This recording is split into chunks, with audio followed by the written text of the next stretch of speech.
So, Dad, I wanted to ask you about your memories of your family and your childhood, really, to start with. What do you remember about your childhood and your family?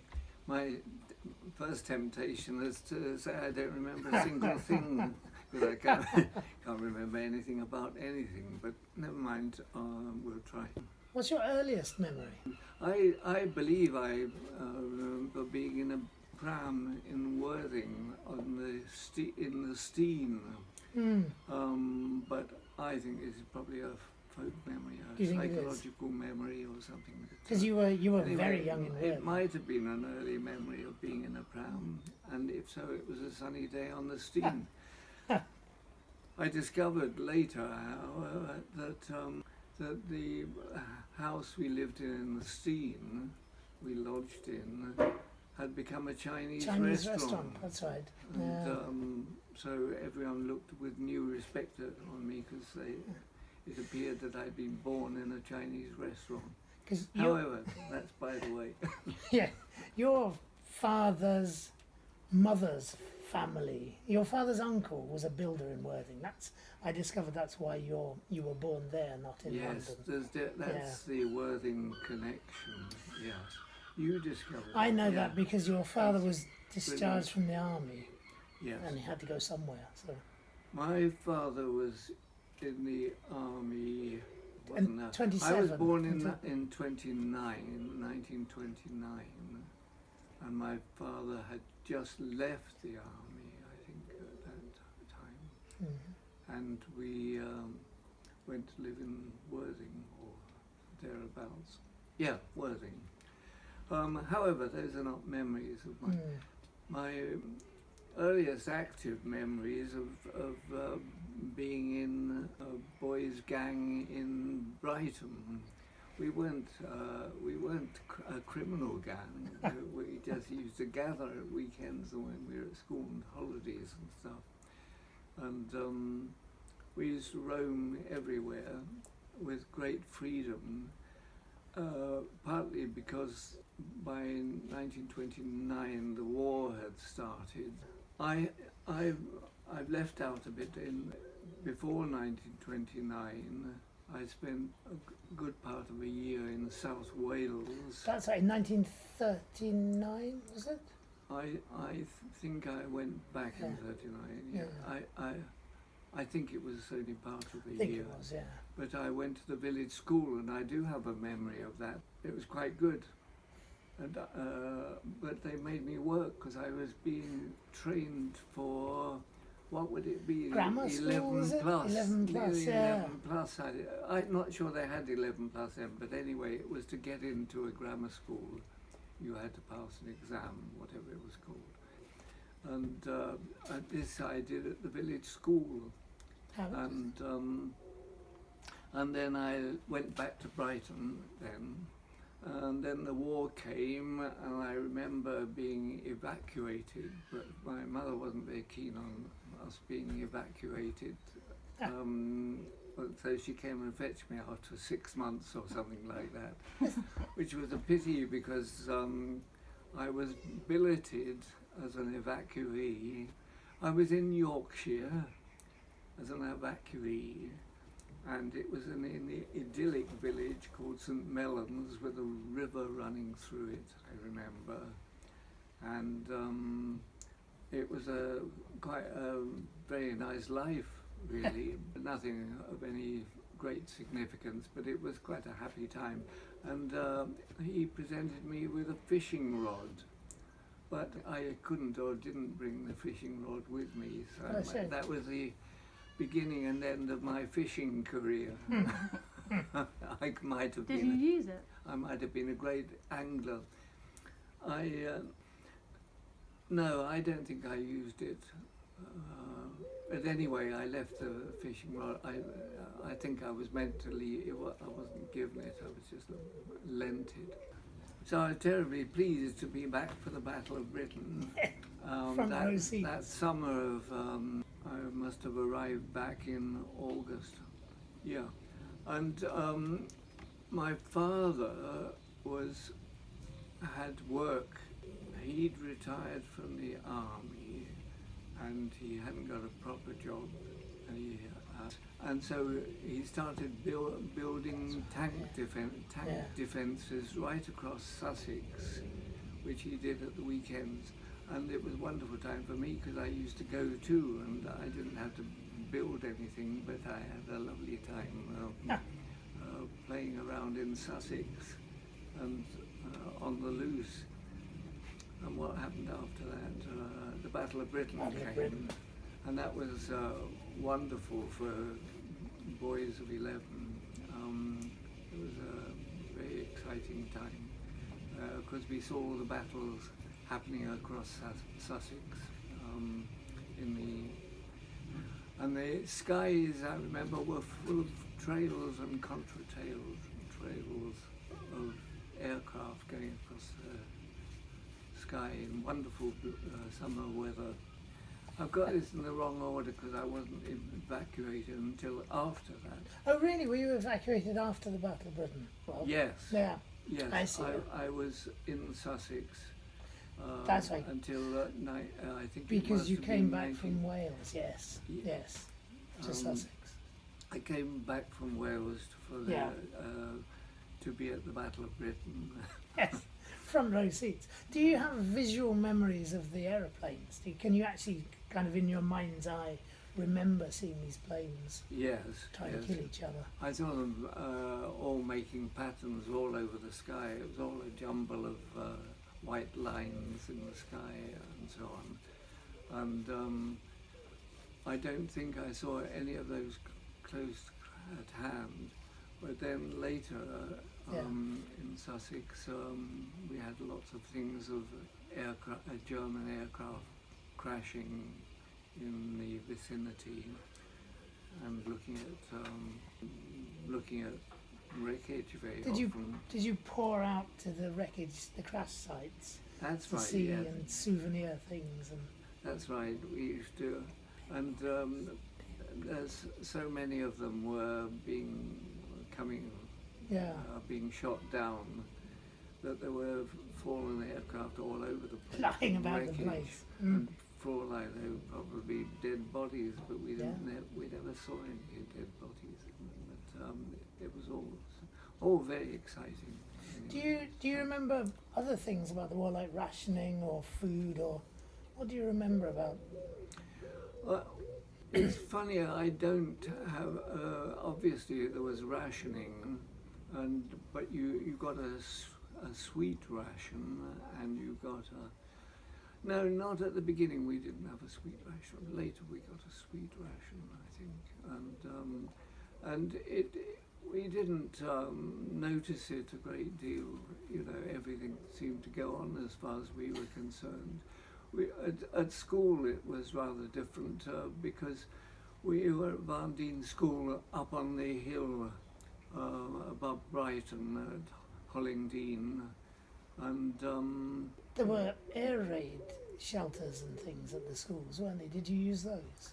yes, when these sirens sounded, which meant that enemy aircraft were approaching or imminent or overhead, you had to get into the trenches. Oh right, called. slip trenches. I think they were called, but they were actually shallow tunnels, or probably trenches with covers built over the top of them.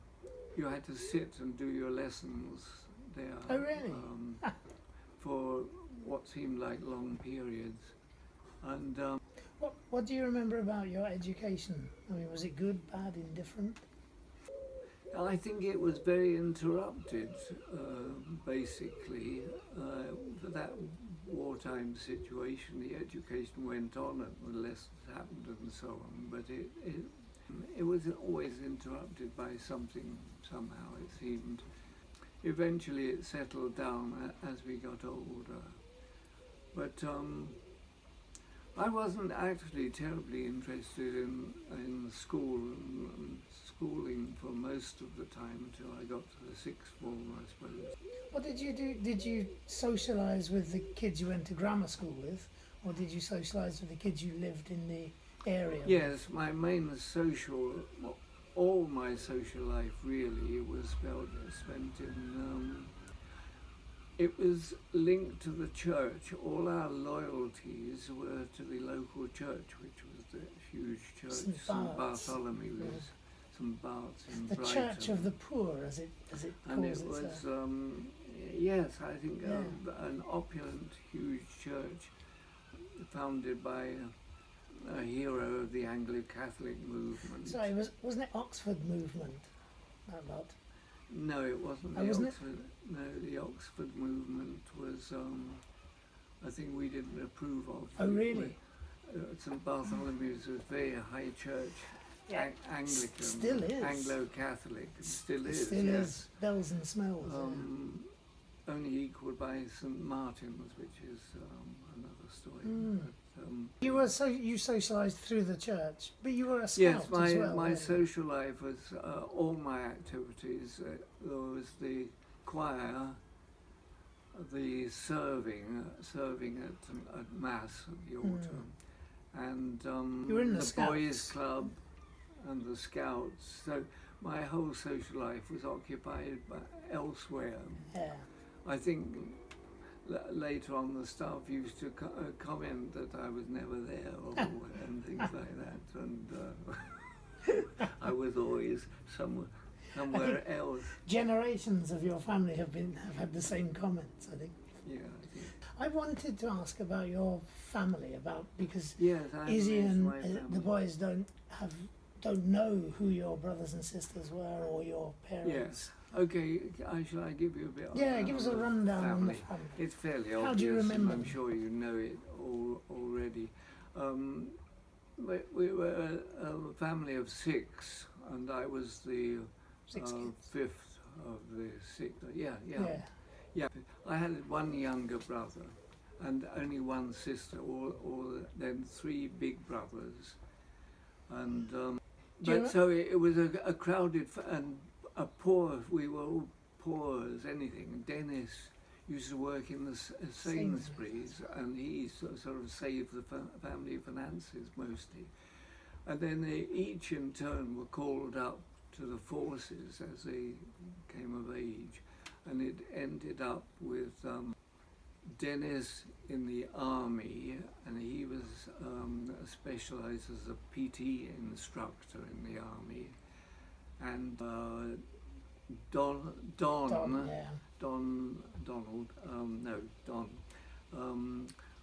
went into the Air Force and trained as a pilot, and Des, the youngest of them, went into the Navy and ended up on the huge battleship called the King George V, where he was a wireless operator, and who actually later on was in the wireless operating room when they received the news of the surrender of the Japanese forces. Do you remember I just remembered. In the Far East. Yes. Yeah, he was in the Far East. He said he received that message in code. Yes. Is that extraordinary? That wasn't just a rumour. No. He How used to swear extraordinary. it was true. It was in code. In code. And asking the end of the war. In case the Japanese noticed. No, well, the reality was that you couldn't. It wasn't quite as daft as I've thought afterwards. That in fact these things had to be done in the proper fashion, and you couldn't have like junior officers spreading rumours around that might or might not be true. So I can see there was something, but it sounded totally daft. Anyway, there were 3 of us brothers, and we have a wonderful photo of the 3 in uniform, all wearing each other's hats. Have you seen that? Have you not? It's after the war. That's a wonderful. No. It's when they came back from the war, isn't it? It's a Came great back from photo. the wars. They all came back together, and they were all safe after the war. Yes. So what? What about Liz? What did Liz do? Because she was older than you, wasn't she, Liz? Yes. Yes. Liz was the next one up from me. Was she a nurse? Two Did I years make older. that up? She became a nurse. She worked in an estate agent at first, where my little brother John at first worked for a very short time really? before he went into the RAF. She was a nurse and moved to Scotland. My parents, I forgot to Yes, say, my tell me. parents both died one after the other very quickly. Within 2 weeks, I think. Wasn't 2 it? weeks, literally 2 weeks of each other. First my mother, who was ill, and then my father of heart or something, but unsuspected. Yeah, Suddenly just keeled over. he keeled over. And so that Your caused confusion. your mother came from Norfolk, didn't she, and your father from London? That's right, yes. My London was a proper Londoner, I think. He was, yeah. And I think he might have classified as a Cockney, but I'm not sure. But he came from the right part of London to be a Londoner. And What do you my remember mother about him? was from Norfolk, Great Yarmouth. Great Yarmouth, yeah. So what do you remember about them as people? Do you remember them at all? Or? Well, I remember my mother and father very well. My father was a kind of a distant figure in a way. He had been a prisoner of war through most of the First World, all of the First World War, really, and he didn't speak much. I don't think, in retrospect, I don't think he didn't do socializing, but he used to. I got from him a habit of humming to myself, which I still do from time to time, and he used to making noises like beep beep beep beep beep.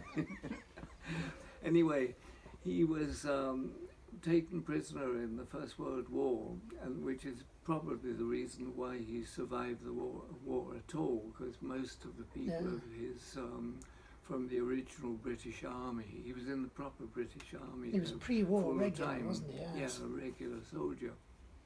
And not many of those survived the war. Because how many were there?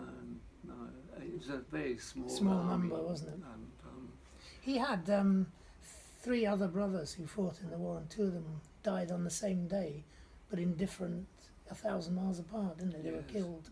Amazing. His 2 of his younger brothers were killed. Yeah. And the youngest, his youngest brother, was in France at the age of 17. So they were all. He had a difficult time, I think. They all I think did. so. Anyway, he returned to the army after retirement because when the Second World War was about to happen, they were panicking because they hadn't got enough trained soldiers for the war that they knew was coming, and they recruited old soldiers past the retirement age, and for a short period. I don't know. Yeah, he was a sergeant I think major, about wasn't he? 6 months or something. Anyway, he was had a temporary rank of a sergeant major. I think. About your mother, what do you remember about your mother? I remember my mother pretty well in later years. I think in our early childhood there was so many children that we probably didn't get much attention from your parents. Really, I don't remember having much.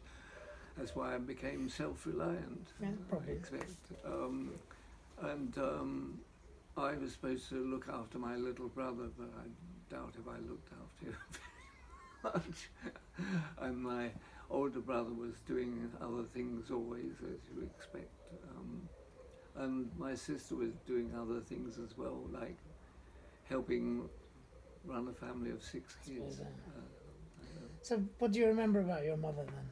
Because she seems to have been a very different character from your father. I think she had social pretensions, really, and maybe she was from a different place, I mean from Norfolk and so on, but she hadn't got a proper, expensive education or something, but I think she was better educated. Her family were even poorer than your dad's. They were incredibly poor. Yes, I don't know where she got it very from. poor. But there was a rich part of the family lurking around. This is the theory, isn't it? That well, there's some evidence of it, but anyway, that was. The interesting thing about Great Yarmouth was, you can perhaps remember what the houses were called, the underground. Oh, they're called... The fishermen. It's those The huts fishing or whatever, communities lived in rows. Rows. R-O-W. And the rows are very interesting, and I once went back and looked at them. Do you remember what Brighton looked like? Do you remember, I mean, anything really? Brighton was great, but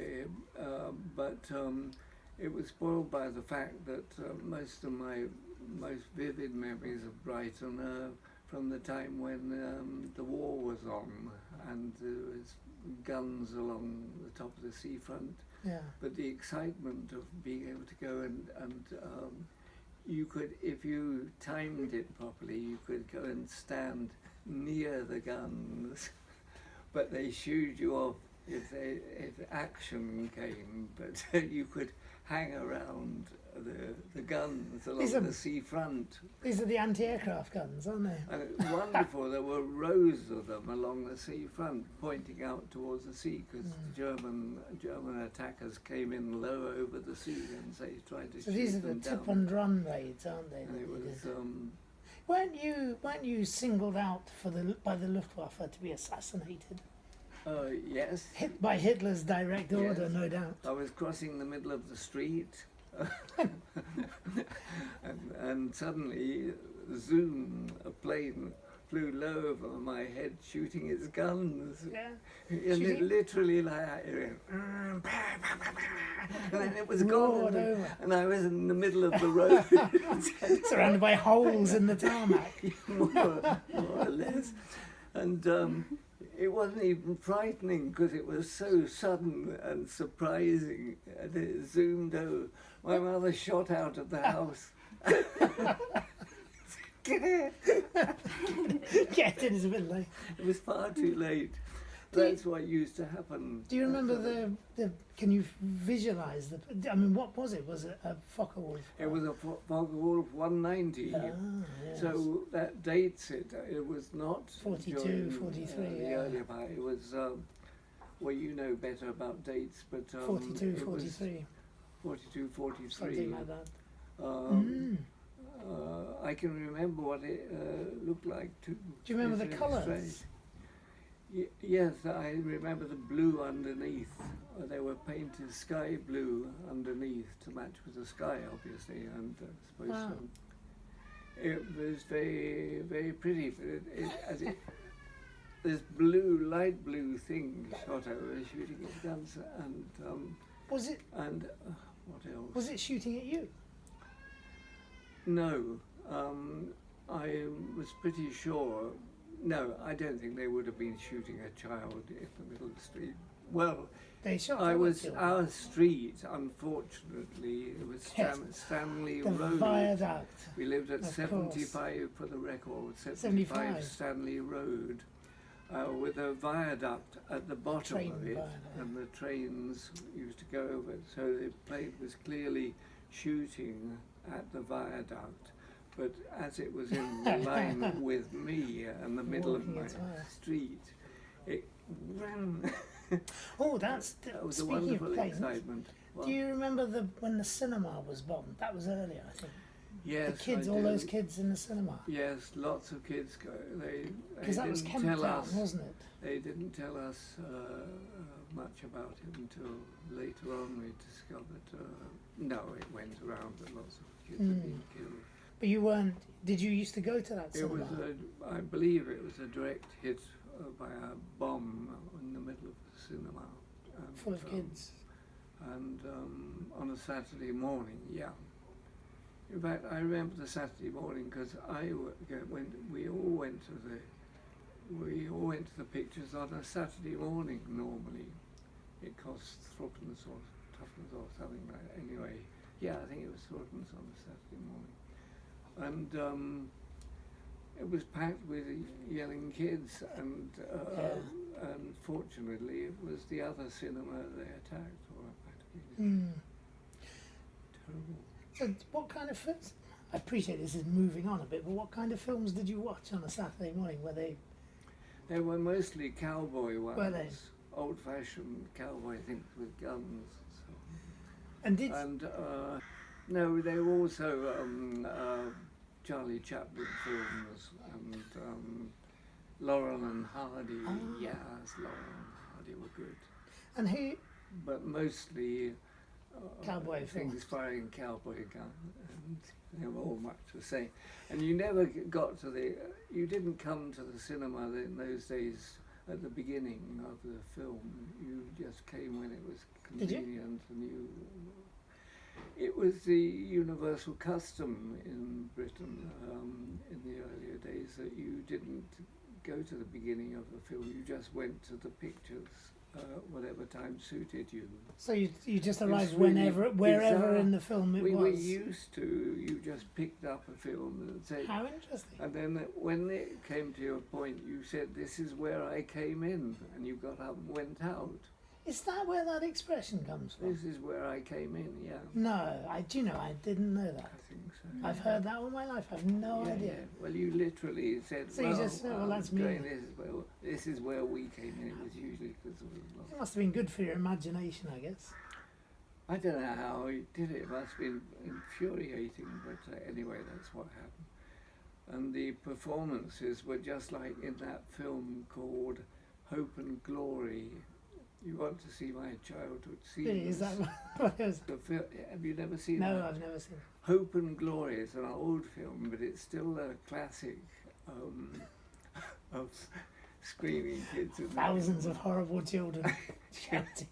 It was just like my childhood. We were all unkempt and ragged. More or So less what ragged. was your patch, your local patch as a kid in Brighton? Because I know you lived in Tidy Street kind of before the war, but Tidy then you Street moved. at first.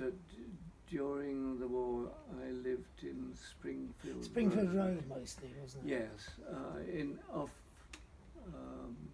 off Ditchling Road. Mm. Yeah, up near Ditchling. My school was right at the top of Ditchling Road, if you go into far, and I used to catch a bus in the morning. And then we had trolley buses too later on, until during the war. Trolley buses were superb. You know about trolley I know buses? of them. We haven't got them. Well, they were distinguished by having two things coming from a wire up above, but they were on wheels and rubber wheels. Yes, and not rails. So they could go, so long as they didn't stray beyond the pull the rails off, they could Right, move so they and could cut to manoeuvre the side and- of the road and so on. And they were very silent. I think they were electric. Yeah, they were, of course. They were picking up the electricity from the overhead. I'm conscious that I've not been looking at the camera, you know. You have a fine profile. A kind of, I a should noble profile. It depends. I don't know which is my best profile. It's probably the other one. The other one. It's The back. the back. So what- Anyway, the main thing is that you should see some of my hair. Yes, it's important to have big hair. It's important that I don't look totally bald, as I am, And what- really. What happened after the war? What did you? Because you were 16 at the end of the war, so you must have been at grammar school still. That's right. So what? Yes. What changed? Nothing changed basically, except I had to do exams and do it. Yeah. And And did you I like got school? some form of scholarship, but I don't know what it was called. You must do some research on that, and I cannot remember. It's a name I would recognise at once. Is it a surname? A Sort of? birth, something or other Ah. birth. And For what? For sixth form? for towards, I think it was towards sixth form expenses. Because grammar school was free, wasn't it? It's in theory, but there were Yeah. you had uniforms and stuff. I guess there must have been additional expenses for families. Yes, there were.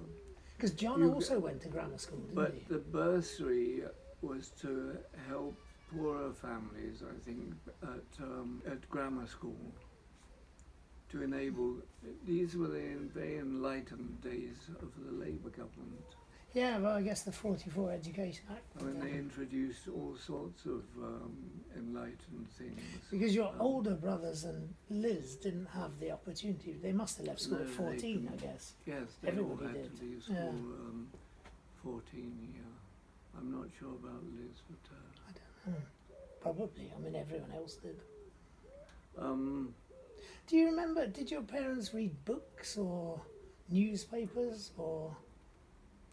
You know, I was, as far as I know, the only one in the house that read books. It's probably not true, but it's my impression. And I had to read books because my school got serious when I went to grammar. You know, to go to a grammar school was a change for the family.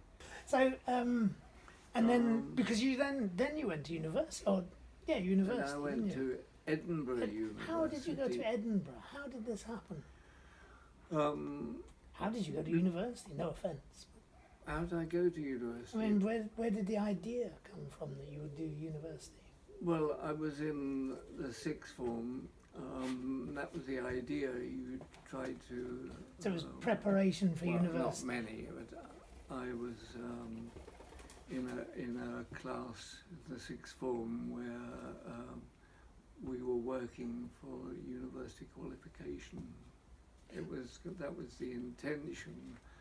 But I eventually went to Edinburgh. Why? And, well, one of the things was that Douglas Lockhart, who was the priest at St Bartholomew's, Brighton, a long-established one, he moved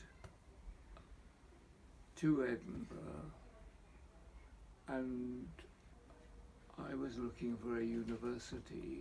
But anyway, it ended up we chose Edinburgh. I think there was a bursary thing. Because that was my next question, was how could you have afforded to, you know, to go to university? Because I got an excellent state scholarship grant. It was fabulous money. You lived like a king. I mean, I tell you, it was the beginning of a Labour government, a socialist government, and they had the right idea. They were determined to encourage... Well, literally people like you, isn't it? It's people, particularly bright kids from poor families, backgrounds, had an opportunity at last, because before that they Shameful. didn't have any opportunity.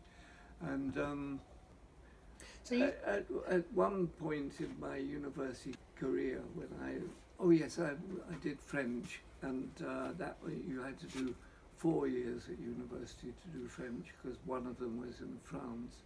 And when I went to France, my grant obviously continued, and I had saved so much money. I was saving it up for a holiday, and I took a holiday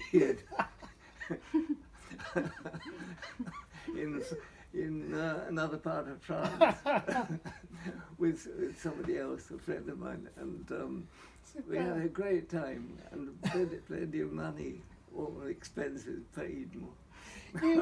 didn't you go to Caen? Isn't that where you went? I went to Caen University, Why which was Caen? Because Caen had been Caen bombed was flat. destroyed. Yeah.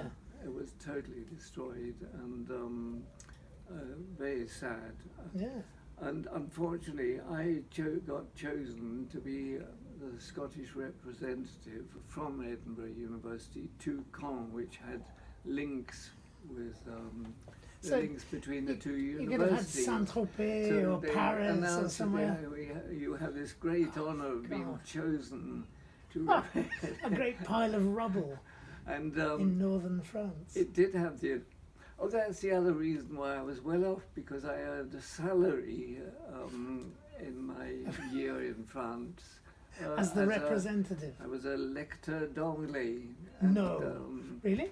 And so I had to teach English in Caen University to French students and so on, which was disastrous because I really wanted to learn French properly. Yes. And instead I spoke English nearly all the time because all the students were French students learning English, and so they naturally wanted to hear real English.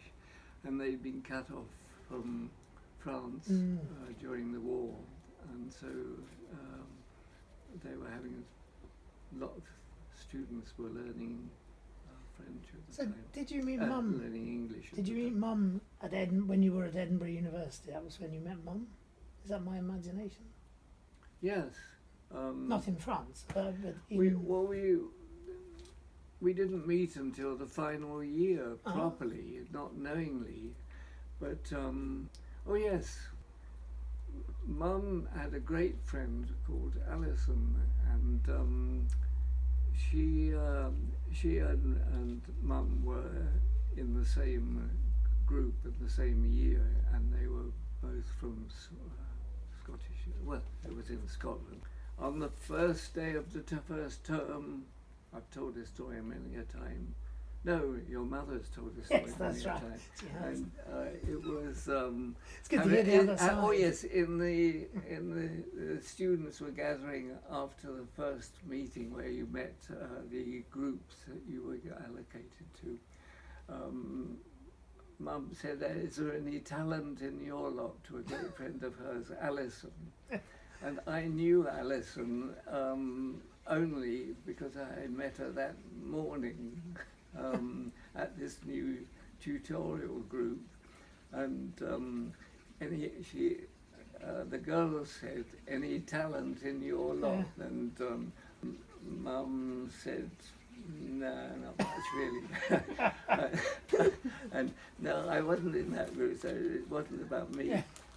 But Mum's friend Alison said, "No, not really much, but there's one fair-haired one who wears a blazer and a striped tie who looked rather snazzy." That was the first day at university. So it was your blazer and striped My tie. blazer and striped tie. And I was quoted as being the only person of any real talent, Well, fair enough. which I traded on later. Absolutely. It's a family trait. Absolutely. And we have a photo to prove it. I think Yes. we have a photo of that navy Do we? jacket. Do you remember? It was one of those buttons with gold. Yeah, so like a blazer with a blazer, metal buttons. Yeah. How extraordinary. We've had enough of this, haven't we? We've probably run its course because we've done the family in the early years, haven't we? Should we knock it on the head and do another one in a few days or 10 years? What? Come back in 10 years' I'll time come back in 10 years. Yeah. and we'll do the next instalment.